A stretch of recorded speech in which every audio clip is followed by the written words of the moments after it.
கனியாமூர் பள்ளி வன்முறை வழக்கில் குற்றம் சாட்டப்பட்ட 306 பேர் நீதிமன்றத்தில் ஆஜராகியிருக்கிறார்கள். மேலும் விவரங்களை செய்தியாளர் பழனிவேல் வழங்க கேட்கலாம். பழனிவேல் வணக்கம். இந்த வழக்கு தொடர்பான முழு தகவல்களை சொல்லுங்க.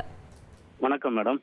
அதாவது கள்ளக்குறிச்சி மாவட்டம் சின்னசேலம் அருகே உள்ளதுதான் கனியாமூர் கிராமம்.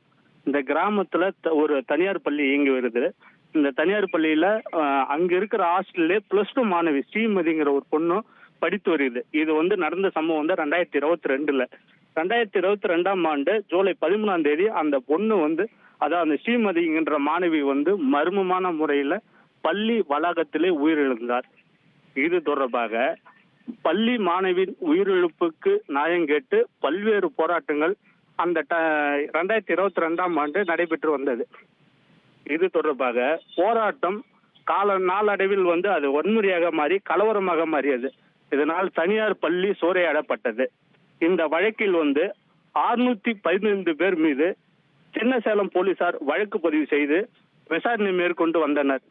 இந்த விசாரணையின் வழக்கில் இன்று கள்ளக்குறிச்சி நீதிமன்றத்தில் நீதிபதி நடுவர் ரீனா முன்னிலையில் இன்று விசாரணைக்கு வந்தது. இந்த விசாரணைக்காக 615 பேர் ஆஜராக நீதிமன்றம் உத்தரவிட்டிருந்த நிலையில இன்னைக்கு 306 பேர் இந்த வழக்கு விசாரணையில் ஆஜரானார்கள். இந்த விசாரணையில் செப்டம்பர் 19ஆம் தேதிக்கு மீண்டும் வழக்கு விசாரணை ஒத்திவைக்கப்பட்டுள்ளது. தகவல்களுக்கு நன்றி பழனிவேல். ட்ரெண்ட ஃப்ரெண்ட் ஆக்கிக்கோங்க. தந்தி டிவியின் சப்ஸ்கிரைபர்ஸ் அண்ட் ஃபாலோவர்ஸ் குடும்பத்துல நீங்களும் இணையுங்க.